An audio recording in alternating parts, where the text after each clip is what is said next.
Welcome to trade and invest. मैं हूं राजेश कुमार और आज मैं कुछ ऐसे कंपनीज के बारे में बात करने वाला हूं जिनमें प्रमोटर्स, डीआईआईज और एफआईआईज दवा की खरीदारी कर रहे हैं। दोस्तों ये इतना इंपॉर्टेंट क्यों है? क्योंकि हम जो रिटेल इन्वेस्टर्स हैं उनके पास रिसोर्सेज बहुत ही कम है, इन्फॉर्मेशन बहुत ही कम है कंपेयर टू एफआईआईज, डीआईआईज और खुद प्रमोटर्स। तो किसी भी स्टॉक में अगर प्रमोटर्स और बाकी जो एफआईआईज, डीआईआईज है, अगर वो अपने स्टेक को बढ़ा रहे हैं, इसका सीधा सा मतलब यही होता है कि उन्हें दिख रहा है कि कंपनी अच्छा खासा ग्रो करने वाली है। इसी रीजन से वो लोग ऐसा काम करते हैं। तो हमें हमेशा इन चीज़ों पे नज़र रखनी चाहिए। तो चलिए क्विकली देख लेते हैं कि कौन कौन से ऐसी कंपनियां हैं जिसमें वो अपने शेयर होल्डिंग को इंक्रीज कर रहे हैं। तो पहला कंपनी जो मुझे नजर आता है वो है डोडला डेयरी। दोस्तों डोडला डेयरी जो है वो डेयरी से रिलेटेड काम करती है। जैसे हमको यहाँ पे प्रोडक्ट देख सकते हैं, मिल्क है, घी है, curd, butter, paneer, flavoured milk, butter milk, lassi, sweet, ice cream, ये सारे प्रोडक्ट्स में वो ऑपरेट करती है। और इनका जो प्रेजेंस है वो मेनली साउथ इंडिया में है, लेकिन धीरे धीरे ये नॉर्थ की तरफ भी अपना एक्सपेंशन कर रहे हैं, जो कि हमको फ्यूचर में अच्छा खासा ग्रोथ दे सकता है। और जो डोडला डेयरी है ये अपने प्रोडक्ट्स बाहर की कंट्रीज में ही बेचती है, जैसे युगांडा, केनिया, सिंगापुर, यहाँ पे भी इनके ऑपरेशन चलते हैं। तो उन जगह, उन कंट्रीज में भी एक्सपेंशन का बहुत ही अच्छा खासा चांस है, बहुत ही बड़ा ग्रोथ वहाँ पे हमको मिल सकता है। तो चलिए अब देख लेते हैं इस कंपनी के नंबर्स पे। ऊपर से तो हमें दिख रहा है कि कंपनी सब कुछ ठीक है, इसका बिजनेस मॉडल भी काफ़ी सिंपल सा है, मिल्क के प्रोडक्ट बनाते हैं।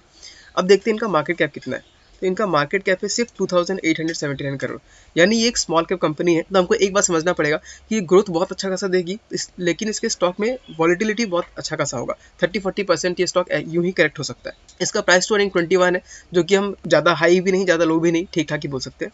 फेस वैल्यू 10 है, काफ़ी अच्छा है। डिविडेंड यील्ड 0% है, अभी ये डिविडेंड नहीं देती क्योंकि छोटी कंपनी है। डेट इसके ऊपर 0 है और वहीं पे 60 करोड़ का इसके पास कैश भी है।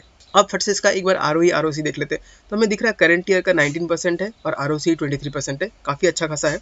वहीं पे अगर हम पिछले 5 सालों का देखना चाहें तो पिछले 5 सालों का सेल्स ग्रोथ इनका है 8.26%। उतना ज़्यादा इंप्रेसिव नहीं है, लेकिन चलता है इतना भी।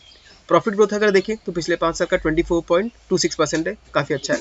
आरओई अगर देखें तो पिछले 5 साल का 15% है और 1 ईयर का देखें तो 19% है, थोड़ा इनका इंप्रूवमेंट हो रहा है, ग्रोथ हो रहा है। आरओसी देखिए तो पिछले 5 साल का 20% है और पिछले 1 साल का 23% है। तो ये हमें दिखा रहा है कि धीरे धीरे अपने आरओई और आरओसी को इंक्रीज कर रहे हैं। दोस्तों छोटी कंपनीज में आरओई इतना ऊपर होना काफ़ी मुश्किल होता है, क्योंकि वो एक्सपेंड कर रहे होते हैं, काफ़ी खर्चे कर रहे होते हैं।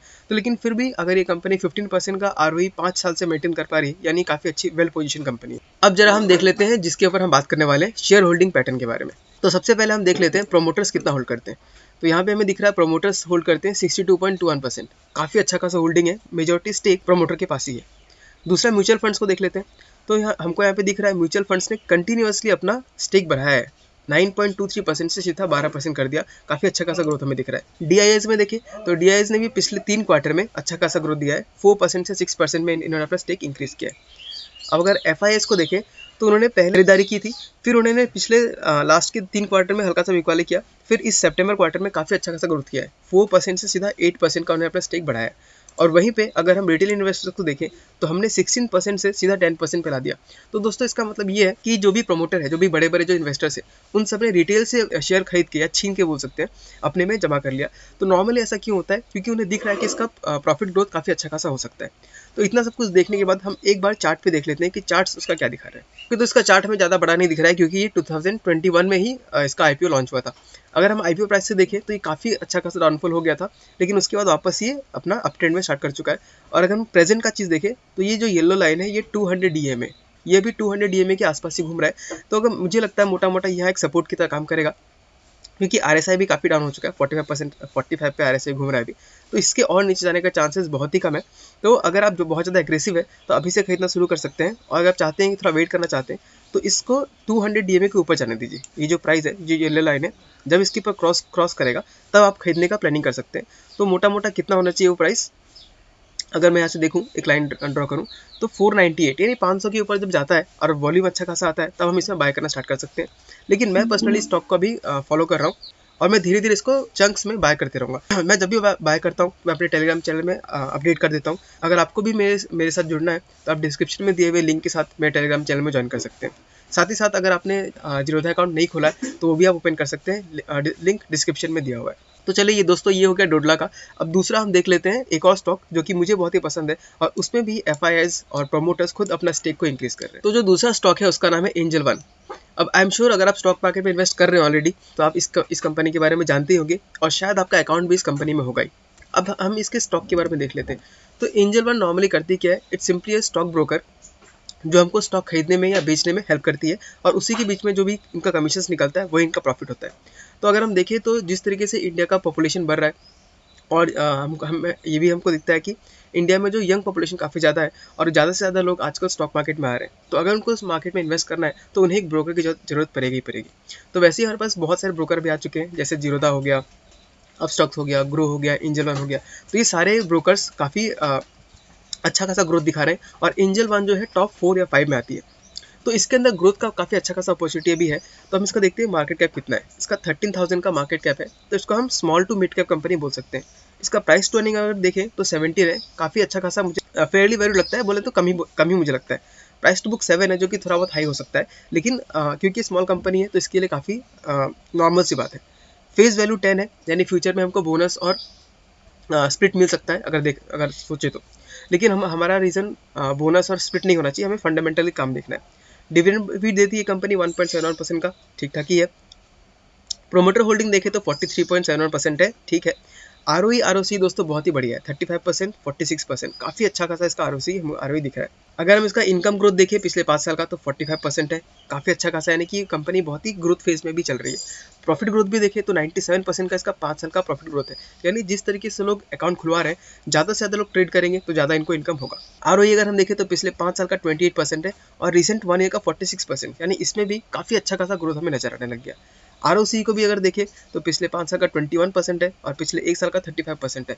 बहुत ही बढ़िया नंबर्स दिख रहे हैं दोस्तों हमको। आरओए रिटर्न ऑन एसेट, दोस्तों जो भी फाइनेंशियल कंपनी होती है उन सब में एक आरओए रिटर्न ऑन एसेट, यानी टोटल एसेट पे उनको कितना रिटर्न मिल रहा है, ये बहुत ही इंपॉर्टेंट पॉइंट हो जाता है।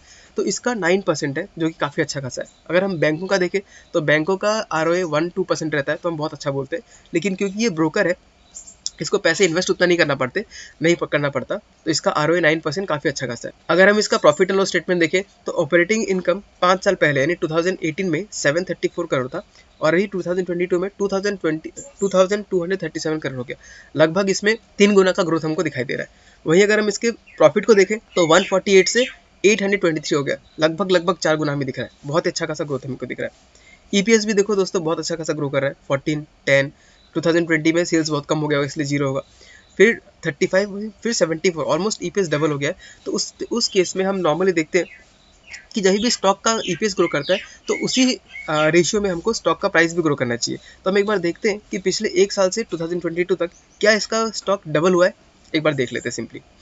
लेकिन पहले हम देख लेते हैं उसका शेयर होल्डिंग पैटर्न क्या दिखाता है हमें। तो ये मैंने खोल लिया आपका एंजल वन का शेयर होल्डिंग पैटर्न। यहाँ सबसे पहले हम चेक करते हैं प्रमोटर्स के पास कितना है। तो प्रमोटर्स के पास 44.26% से 43.7% है, एकदम स्टेबल है।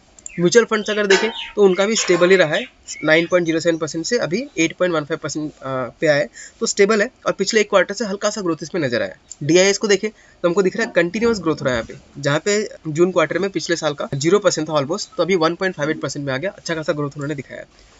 एफआईएस को देखें तो कंटिन्यूसली लोग अपना स्टेक है वो इंक्रीज कर रहे हैं, 8%, 10%, 11%, जबकि स्टार्टिंग में ये सिर्फ 4% हुआ करता था। और वहीं पर अगर हम रिटेल का देखें तो वापस कंटिन्यूसली गिरना स्टार्ट हो चुका है, 43% से 35% पे आ गया। यानी अगेन हम जो हर बार जो हिस्ट्री रिपीट होता है वही हो रहा है कि रिटेलर्स जब बेचना शुरू करते हैं तब एफआईएस खरीदते हैं, और जब स्टॉक काफ़ी बढ़ने लग जाता है उस टाइम पे एफआईएस बेच देते हैं और हम खरीदने लग जाते हैं और लॉस लेके बैठे रहते हैं। हम एक बार इसका चार्ट पैटर्न देख लेते हैं कि क्या दिखा रहा है। तो ये मैंने एंजल वन का चार्ट ओपन कर लिया है, और दोस्तों हम देख रहे हैं कि सितंबर क्वार्टर में जो एफआईएस है उन्होंने काफ़ी अच्छा खासा ग्रोथ अपना स्टेक इंक्रीज किया है। तो अगर मैं देखना ट्राई करूँ तो जून से लेकर सितंबर क्वार्टर यहीं पर होगा, तो उन्होंने जो बाय किया उनका प्राइस 1373 इस दाम पे किया हुआ है, और अभी वो चल रहा है 1597 पे, जबकि इसने इसका हाई लगाया था 1947 पे। और हम देख चुके हैं कि इसका जो ईपीएस है ऑलरेडी डबल हो चुका है। तो अगर उस टाइम से हम ट्राई करने की कोशिश करें तो इसका प्राइस कम से कम 2000 रुपये के आसपास होना चाहिए। सिंपल लॉजिक लगा रहा हूं दोस्तों, अगर इसका ईपीएस डबल हुआ है तो इसका प्राइस भी डबल होना चाहिए। हालांकि ये सब चीज़ फट से नहीं होता, कुछ टाइम लगता है, लेकिन अभी भी हमको यहाँ पे 2000, 4000 का हमको टारगेट दिख सकता है। और क्योंकि इसका फेस वैल्यू 10 है तो फ्यूचर में बोनस और स्प्लिट भी आ सकता है। तो इन सब चीज़ों को ध्यान देते हुए हम इसमें बाइंग का डिसीजन ले सकते हैं खुद से। मैं पर्सनली इसमें बहुत ज़्यादा इंटरेस्टेड हूँ, और क्योंकि अभी 200 डीए पे सपोर्ट ले रहा है और हमको यहाँ पे वॉल्यूम भी काफ़ी अच्छा खासा ग्रोथ दिख रहा है यहाँ पे, तो मैं इसमें इंटरेस्टेड हूँ। और मैं अगेन इसमें भी डोडला डेयरी की तरह ही धीरे धीरे बाय करना स्टार्ट कर दूंगा। तो बस आज के लिए ये 2 ही स्टॉक थे। कमेंट करके बताइएगा आपको आप इन 2 स्टॉक्स के बारे में क्या सोचते हैं, और साथ ही साथ अगर आप टेलीग्राम चैनल को ज्वाइन करना चाहते हैं तो डिस्क्रिप्शन में लिंक दिया हुआ है, आप वहाँ से ज्वाइन कर सकते हैं और जीरोधा अकाउंट भी खुला सकते हैं। चलिए दोस्तों, आज के लिए इतना ही, मिलते हैं किसी अगले वीडियो में किसी अगले स्टॉक के साथ। तब तक के लिए टाटा, बाय बाय।